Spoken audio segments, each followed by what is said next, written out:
When you carry the blood of the gods, people no longer look at you, they look through you. After the day of the sprout, Omokoro changed. The air itself felt heavier, as though every tree, every stone, and every insect had started watching me. Children stopped playing near our compound. Women whispered prayers whenever I passed. Men greeted me with trembling hands, afraid to meet my eyes. And Mama, she had started calling me NWA Ola more often than Kayamika. I missed hearing my name. A few days later, before the morning cock crowed, a messenger arrived.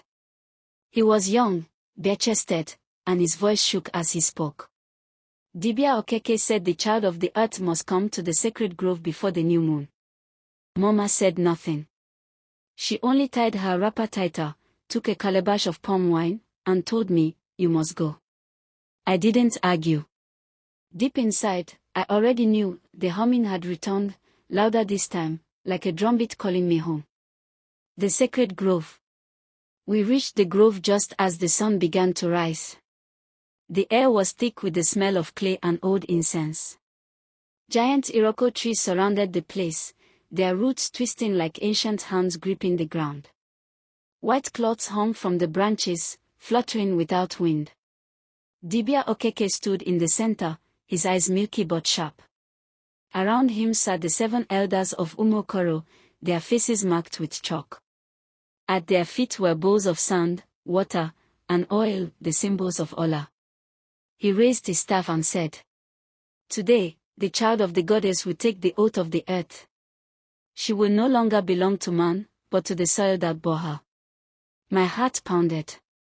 The earth beneath my feet felt alive. He asked me to kneel. The elders began to chant, slow and rhythmic, their voices blending with the rustle of leaves. Dibia Okeke dipped his hand into the bowl of earth and pressed it against my chest. "Repeat after me," he said, his voice trembling. "I am the child of the ground beneath. My body is dust, my blood is clay. Through me, Ola speaks. Through me, she restores balance." I repeated every word, though I didn't fully understand them. As I spoke, I felt warmth spread through my body, from my chest to my fingertips. The soil beneath me cracked open slightly, and from it, faint green light seeped out, wrapping around me like threads of life. When the chant ended, the grove fell silent. Even the wind stopped moving. Then, somewhere deep below the ground, a low rumble began, not frightening, but strong. The Dibia smiled. "The bond is sealed," he said. "The goddess has accepted her daughter." At that moment, something deep within me shifted.